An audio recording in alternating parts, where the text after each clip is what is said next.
Joining me now, the Chief Operating Officer at Excel Dryer, based out of East Longmeadow, Massachusetts. Bill Gagnon joins us on the program. Bill, it is very nice to have you here. Thank you for doing this. Thank you very much. Happy to be here. Now, I see behind you, you've got a model, perhaps your most famous model of hand dryer on the image that's right behind you. And I'm reminded Yes. instantly by seeing it that you produce the man's hand dryer. That's what I think of. When I see that thing, I go, I know my hands are getting dry with that machine. How long has that machine been built in the United States? So that is correct. The Accelerator hand dryer is the number one brand sold, and I helped invent it with my father, Dennis, my mother, Nancy, here in East Longmeadow, Massachusetts. It came on the market in 2001 and really changed the industry. We created the category, and now multiple global players all have high speed, energy efficient hand dryers. If you remember the old ones, everyone hated them, barely blew on your hands, and you're Yes. wiping your hands on your shirt or Uh-huh. something to finish the job. So What our simple with the tagline was rotating finally a nozzles? fast hand dryer. Yeah, you turn the nozzle up and down. And so when my father bought the business, he quickly realized, he goes, boy, I make something people hate. We got to change this. And that led to the invention of the accelerator. That is so awesome. Well, thank you for that. It has been a public service. So, has it been made in America ever since you invented it? So a lot of it was, and that was my father's vision. He had a lot of history in manufacturing, working for Hasbro, Milton Bradley, the board game company, which was based, their headquarters is here at East Longmeadow, or was at the time. And he built factories for them in India and in Australia. So he understood manufacturing, how to build a plant, how to employ and from top to bottom and get it up and running. So he was confident in his skills and said, I want to own my own manufacturing company. I want to make an American made product, number one, that has a quality workforce and makes a product that's dependable and easy to use. And he thought it didn't really matter what it was, as long as it hit that criteria, he could figure out a way to do it better and make it more profitable. Nobody grows up as a kid dreaming to be an owner of a hand dryer manufacturer. I can tell you that. If it happened, it would be a first, I think. But it just so happened that XL Dryer met his criteria. It was in the area where we lived, and I was a younger kid when the kids were young, and it is where the family was. It was available for sale. Checked his check boxes, so he became the owner of a hand dryer manufacturing company. Hmm. That's amazing. So, what happened after that? So, after your father takes ownership of it, and then, as you mentioned, in the early aughts, you invent the accelerator, and you've got this amazing hand dryer. What happened in terms of manufacturing here in the United States? What did that look like, and how many people's lives were affected by it? Yeah, I have to, I can't help but tell it was an amazing story, because my father really built himself up from nothing, first person to go to college in his family, living in Chicopee, and it was big for him, a big step for him, and he basically invested everything into purchasing this business. And Yeah. if it didn't work out, he would have been back to being poor and having no money, and it was an all or nothing investment. So we were all working together, living it. We didn't know how successful it would be. We knew we had something when we showed it at the first trade show, was the National Restaurant Association show in Chicago. And people would put their hands under it and make these great facial expressions like, oh my God, wow, I've never tried a dryer like this. We kind of knew we had something. And literally, we got back well, actually, the Washington or the Wall Street Journal uh, writer wanted to write a story on it. He heard about it, came to Chicago, stood in our booth, and watched people's reactions, and then interviewed them as they came out. And he was just interested in new products. And next thing you know, Yeah. the Wall Street Journal posted an article about this finally a fast hand dryer, and the next day, my dad gets a call from Good Morning America and the Today Show saying, "Hey, we want to put you on with your accelerator." And he said no to both of them because he was a very pragmatic, businessman of someone think, how do you say no to that? He goes, this is the only prototype that's ever been made. And what if it fails on, national TV? I'm sunk before I even get started. And so he said no, saying, no, I got to make sure I can make it right first before I start publicizing it. And I thought it was an interesting part of the story of we'll never know what would have happened if he went on that show. But it ended up really blowing up, and pun intended, I guess, like globally, by being a very quality product. We have 2 patents on it. So it really is American IP. We invented it here. It was better than everything else, 3 times faster, 80% less energy used, and at less than a 10% increase on price. And these are all strategic parts of his vision of how the product was going to succeed. And it really has been more successful than we all thought it would ever be. It's really cool. And then, so take And us over time then from the turn of the century to the Trump administration, the first Trump administration. How did your business change and get affected? And what did Trump term 1 deliver for you? yeah, so when it comes to being American made, as soon as I say we now, but I'm involved in the company, and my father got involved when he owned it. He would look at his supply chain, and we wanted to make it as domestic as possible. And we found new vendors that were as close to us in Massachusetts, New England, and certainly wanting to be American made. And the biggest hurdle was motors. So at the time, there weren't American motor manufacturers that could compete with China on the size, the quality, and the performance at a competitive price. But we never gave up looking. So our product was sourced from US vendors, except for the motor, which is a key component to the whole thing. And we kept looking. We found a partner. We were analyzing, saying, hey, can you make us a replica of this Chinese motor, but we want to enhance it, and it has to be around this price. And it was I don't know if we can get that low, but we were prepared to pay more if we had to, just to become fully American made. And it just so happened that as we were working with our domestic partner, comes into Trump's first term, and we're analyzing landed costs to us at the factory. And now we're adding 25% tariff on top of the Chinese motor. And we just got our new pricing from our motor vendor, and it equalized the gap. So now it made it an easy yes for us to move forward with the domestic vendor because of that tariff, where that would have been quite a pill to swallow if we had to just eat that 25% and maybe increase the price of our product, which would make us less competitive in the industry.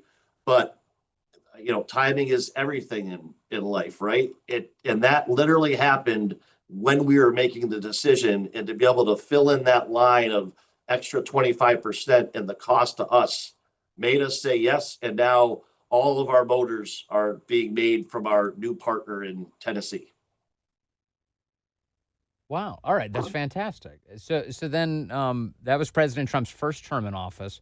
Now in his second term, as he came in, he announced tariffs on every country on the planet. Obviously, these are ongoing negotiations. Many of these countries are at the moment at a 10% tariff, at least for a 90-day period that the president announced recently. This week on China, he has lowered the tariffs, at least according to the Treasury Secretary, Scott Bessent, to around 30% right now on China. What is the impact of all of this on you? Are you cheering this on as you watch the president do this? So for us personally, and for XL Dryer as an American manufacturer, this is absolutely helping us. So I told you that the accelerator has 2 patents on it. It's American innovation and IP. And something we ran into about 6 to 7 years in is about a dozen Chinese knockoffs came into the marketplace, looked the same, exactly the same, copied our language and our little arrow on the product and everything.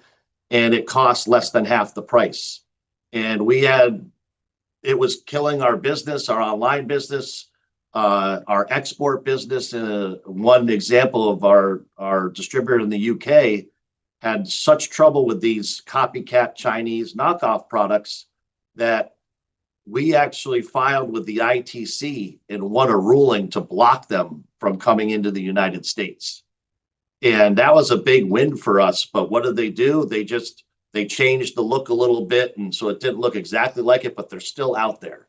And that really hurt our business, and we had to be more competitive with pricing. But now, so these Chinese products now coming in to the country with the tariff is making them closer or closing that gap in the difference in price, and our quality can be seen right when you open the box and put the two products together. And so now it's helping us compete against that. And all of our top competitors and the top hand dryer manufacturers in the industry have all shifted overseas. That was the easy route. So World Dryer used to be made in Chicago, was number one. They shifted over to China a long time ago because one of their big customers wanted the price to be cheaper. They couldn't do it themselves. They went to China. Dyson came into the market, very large, well-known company, but they're manufactured in Malaysia with their hand dryers. And all the people moved overseas, but we chose to take the harder path, look within, figure out how to be more efficient, make it more efficient with our own employees, and work with our vendors to keep the price down, not increase, and keep it American made. And that has put us in a great position right now. Of literally last week, the number one distributor of hand dryers in the United States, which sells all brands, just sent out an e-blast to all their customers saying the below manufacturers will be increasing their prices to the below percentages starting, May 1st. And it was all our competitors, 7%, 15%, 22%. But our name wasn't on it because we have no price increase because we're tariff resilient, and where our vendors are not increasing prices to us. And now our hard work is paying off to the fact that literally today, we asked that same partner who prefers to sell our dryers to send another bulletin out about XL Dryer and how we haven't raised prices and we're a quality American brand. And that literally just went out to all of their, tens of thousands of customers today. So that feels good. That's fantastic news. Have you seen any increase in purchases during this period as a result of that? So our business is definitely bouncing back from COVID. COVID was difficult for us because of the pandemic, airborne virus. We blow air around. Yeah. People had knee-jerk reactions thinking it Yeah. was bad. That's all false. Hand dryers are safe. Moving air is good. We know now. We want to move it, filter it. We have HEPA filters in the dryer. So, but that took a lot of wind out of our sail. Now what we saw is we're two pillars of business of specification, new construction, but then retrofitting old buildings. Construction really slowed down 23, 24. And now with Trump in office and commitments to invest in building in the US, and construction projects are coming back online, we're seeing uptick in business. So our large distributors, like the one I mentioned, are seeing more requests. So we are seeing business come back in general, but certainly for our products. And now when we're pricing things out, we're in a more competitive place than we were before. So it should definitely lead to more business. That's wonderful. So, what's your message to other American businesses, if you're in the mood to give them any advice about how they should operate, given the success that you've had? Stay strong, hold the line. You can always sharpen the saw and find a better way to do things. It just takes a little time and effort, but usually it can be done, and it'll be worth it for you in the end. Yeah. And I know by now that you're appreciative of President Trump. What would you express to President Trump if you could? What's the message you have for him?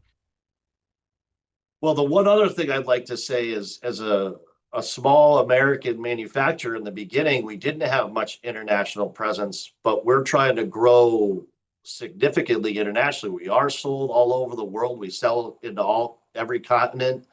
We just put over 550 hand dryers in the new Istanbul airport in Turkey. We have a great partner there. We're in Hmm. World Cup soccer arenas in South Africa to Planet Fitness in Australia, you name it. But what we found is that we have a lot of barriers to entry getting our American made product into other countries. And I've been talking about Turkey and Brazil as being some of the worst, where it's 30 to 40% added cost after tariffs, VATs, and landed costs to our partner in Turkey, where our product is almost as much as the very expensive Dyson product because they're coming from Malaysia and don't have to pay the same tariffs and VAT. Brazil, it's over 50% Hmm. cost of our product to get it into Brazil, into that market. So there's a lot of markets where the tariffs that are non-reciprocal, which in what I applaud Right. Trump for is just saying, let's be fair. Why is it so high for us to come into your country and we charge you so much less? That's not fair, right? And let's open it up, and what you Yep. charge, we'll charge the same. I think that's fair, and if that happens, and we'll be able to grow internationally faster, and we'll be able to open up in more foreign markets because of the reduced tariffs on American made products. So to that, I say thank you to the efforts for both helping our export business, but also helping our domestic business, keeping, Chinese knockoffs out of the marketplace. Yeah. Yeah, that what a nightmare that is. They steal your intellectual property, they steal your patents, and then they sell the same product and try and underbid you and put you out of business. That story keeps getting Yeah. told over and over and over again. And You can see man, the I hope little the arrow president keeps behind me looking on at the it. That's product. that's one. It says "Feel the power." So everything looks the same, and then their little arrow says "Feel the air," and that's the only difference. Everything else is exactly the same. Typical Chinese knockoff scam. Hey, Bill Yep, Gagnon, thank you very much, and thank you for keeping our hands dry. I appreciate you, brother. Good to talk to you today. it's our pleasure. Thank you.